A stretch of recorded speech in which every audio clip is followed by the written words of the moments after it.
Hello everyone, welcome to Fraser Not the Exorcist, and I just got done watching The Golden Voyage of Sinbad, and I want to talk about it. Basically, before I jump straight into my thoughts on the film, The Golden Voyage of Sinbad is a 1973 fantasy adventure film starring John Philip Law as Sinbad, and it's basically about when Sinbad and his crew go on this adventure to put together these three pieces of an amulet, so to speak, and basically which gives the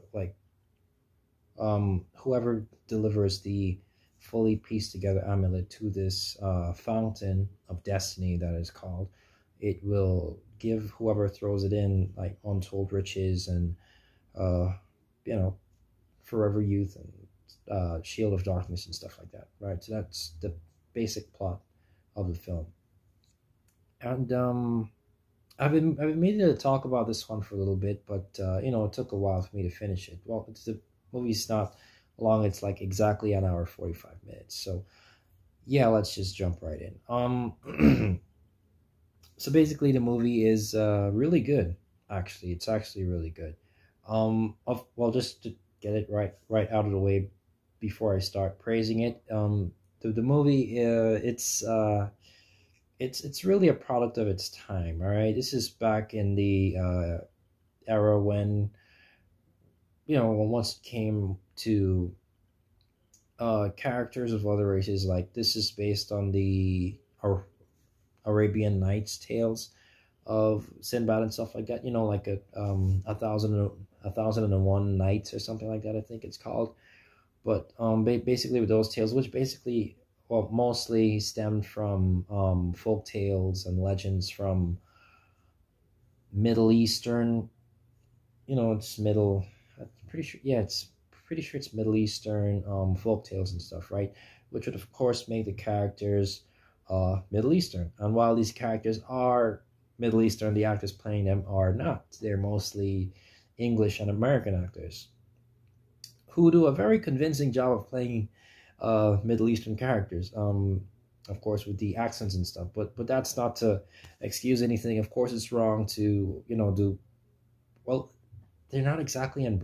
Are they in brown face? Because like most of them, or maybe it's just like a tan or something. But it's basically brown face. All right, they're playing Middle Eastern characters, but they're white.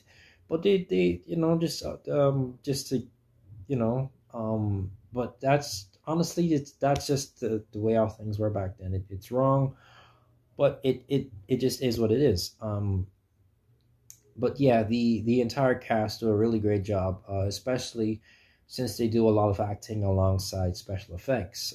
Because remember, you need to keep in mind that this is back in the 70s, but a good amount of these special effects do um hold up well and enough at least.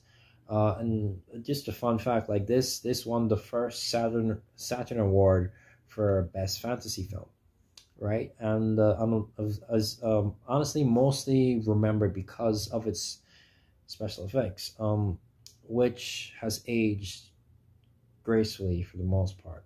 Just basically the stop motion stuff, like the Minotaur and the winged like eagle horse thing.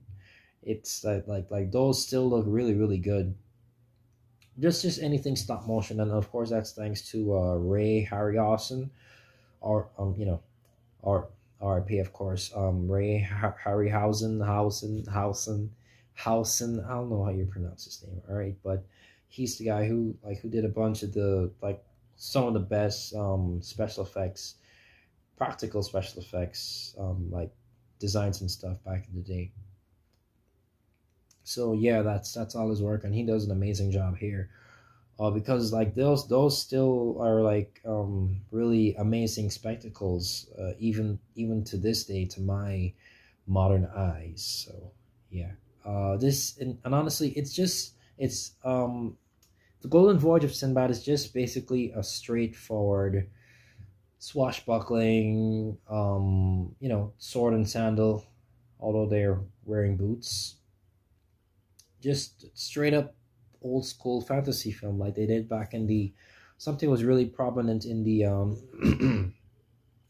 in the 40s and 50s and 60s, and continued sort of into the 80s with but not well, but with movies like Conan and stuff like that, right? And it just works as a straightforward fantasy film. And honestly, I don't have much bad to say about the film. As I said briefly before, the cast is all great. John Philip Law, Tom Baker as the villain, he does a great job there. Takis Emmanuel and the love interest Caroline Monroe, even though she doesn't have that much to do besides look pretty, she does a great job in the film. And I was surprised to hear that this had a pretty small budget. Like I'm not sure what the exact number of money that they used was, but on Wikipedia it says less than $2 million, and somewhere like below that I saw that it was like less than $1 million even, which is really surprising because of course, like back then, like the currency was different and stuff, right? So like even $1 million was a lot back then. But this, it's still mind-boggling how they can do all this stuff with the ships and the special effects and stuff, and it be like that cheap to pull off. It just shows just how much heart went into this film. Because an aspect, like, and also like why I really wanted to make this video talking about this film is because of the Muslim stuff in the movie. I was surprised at just how much they stuck with like the faith and the religion of the characters, because they're all Muslim. They're always talking about like Allah and all these different deities and stuff like that, right? So I was surprised that they stuck with the characters' religions, because like you can always hear them saying like thank Allah and praise and praise be to Allah, and they're praying to Allah and stuff like that. Because it's surprising, because this is it's a Western production. Well, I'm not sure if it's like American or English. There, it's not really clear which one it is. But in the adaptations of Sinbad that I've seen, like prior to this one, like honestly, the only one that I'm really much familiar with is the 2003 movie that they did with Brad Pitt as Sinbad, which didn't really deal much with religion and stuff, just mostly on the monsters and stuff. Because like in the stories and stuff about Sinbad, like he's not this like adventurer, like guy who's like like a thrill seeker, like he's portrayed most of the time in Western media. He's just like he's this merchant, like merchants like who like sell garments and deliver garments and stuff like that across the high seas. And he just runs into these things, like he just happens upon these things, kind of like Tintin, like he's not in it for glory or finding gold or anything like that, but he just ends up on these adventures. So it's nice that he's a nice humble character. And John Philip Law, like I've got to give this guy his props. Like even though like it is brown face, since he's not actually Middle Eastern, he's American. He does a really convincing job here. He does a really, really great job here at playing the Sinbad character. So yeah, so other than the cast and the special effects, well, actually there isn't much. Yeah, there is more to talk about. So yeah, just apart from the cast, special effects again. While I just a couple minutes ago I said that it holds up pretty much, and by pretty much I mean pretty much, as in not all of it. Because early on, especially with the effects on this sort of like a bat bird kind of thing, like the early on in the film when they encounter this bird, right, and they shoot the message off of this bird, and it's like the most obvious green screen ever. Like that has not aged well. at all, but it's understandable for the time being. Of course, this is the 70s, all right? Like special effects, they kept it as practical as possible, and when they had to use like any sort of computer special effects, it's wasn't the best, but they made it work, and it does the job fine. But like where special effects really shines is with the stop motion, because like sure, when these creatures interact with human beings, of course they don't look that good. Of course, this with the green screen and stuff, the green screen gets pretty bad at times, but honestly, the actors did the best they could. They played their roles as seriously as they possibly could. Um, and yeah, just everyone does a great job, because like you can really feel the heart in this film. That's what sells this whole experience. It's just a straightforward adventure film, all right, fantasy adventure film, all right, and while some of the special effects didn't age that well, everyone's heart was in it. You can feel that they really cared about what they were doing here, especially with the, as I mentioned before, the religious aspect of it, where they kept praising Allah. Even though I'm not Muslim or anything like that, I respect that they kept to the source material like that, because the characters, like in the Middle Eastern or Arabian Nights, especially Sinbad, they're all very um, dedicated to their faith and religion. So it's nice that they kept to that, instead of trying to make everything Western and everything like that. So that's cool. And these, I just can't praise these special effects enough. They're really really really really good. Well, the stop motion, I should make that distinction. The villain, played by Tom Baker, was also really good. This is actually the reason why he got to play the I'm not sure which Doctor he played, but he played one of the Doctor Who's right after this, because the producers or the writers or whoever on the Doctor Who show saw him and was impressed by his performance, which is great for him. And yeah, the movie just has a lot of heart. It's not anything that like it's stand out amazing. It's just amazing. You've like you've got to experience this for yourself or anything like that. But it's just a nice, calm and collected, nicely paced, perfectly paced, honestly, just great adventure film. It just keeps going, and yeah, it just gets everything across nice and well. So well, okay, I've been kind of piling on the praise here, so let's just get into the negatives real quick. And that would be the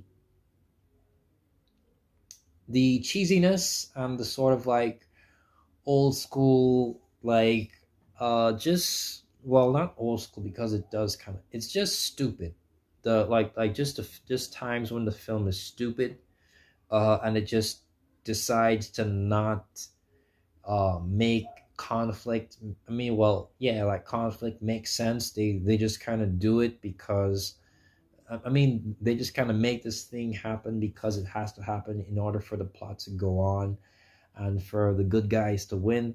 Like when Tom Baker's character, right, because he's aging fast, he uses dark magic to like control these demons and stuff, and to possess these, make these inanimate objects to be under his control and stuff. Like he takes control of these statues and stuff, right? And whenever he uses dark magic, it takes a toll on his body. Like it's feeding off of his like actual life, like his soul and stuff, in order for the power to work, right? So so he finally gets the three pieces, right? And and he's literally right at the foot of the fountain of destiny, where he can finally get what he wants all the time, with the riches and the youth and all that good stuff, right? So he's just about to drop it in the fountain and get all this stuff. But of course, the movie needs Sinbad and his friends to win. So he literally stumbles at the foot of the fountain, drops the pieces. One of the pieces breaks off of the amulet thing, right? And now it's right at the edge of the fountain, about to fall into the water, right? By itself. And all and then just like and the fall just comes out of nowhere because it's not like he's limping along struggling to walk or anything before that. Like of course he's old and it's sucking his soul to use these powers, but it's not like it's it's it's not like he was significantly injured or anything like that. He was walking normal, but then he just falls over and the piece breaks off, right? So cool. So now because he needs to drop all three pieces into the water, like he's reaching for this one piece to put it back together, right? So he's reaching for the piece, and and the dumbest thing possible, the dumbest decision that they could have possibly made actually happens. This, and I could not believe my eyes. I was taken aback with disbelief. He pushes the one piece into the water with his hand. Like he's reaching out to reach and pull it back, right? But he's not raising his hand to like grasp it and pull it back. He's pushing it. He's pushing it, and he wants to pull it back. You can see in his face that he wants to pull it back, but he's pushing it because the movie needs him to push it. It's stupid, all right? It's just dumb. They could have just like made him fall over and the one piece goes in and then Sinbad shows up. But Sinbad's all the way back there. He's all the way. They are not close at all. There is no way that he could have just thrown in the whole thing right then and there, and the movie would have ended because he'd be too powerful and stuff, right? But Sinbad's not close enough yet, so we can't save the day, and of course we need Sinbad to save the day. So let's just make the villain, who's been smart up to this point at least, just do the dumbest thing possible and just push this one important piece into the water. Oh no, now he's like lying face down, waiting for Sinbad to show up. And now when Sinbad's right behind him is when he finally gets up and like reaches in the water and gets the piece and stuff, right? So yeah, that's stupid.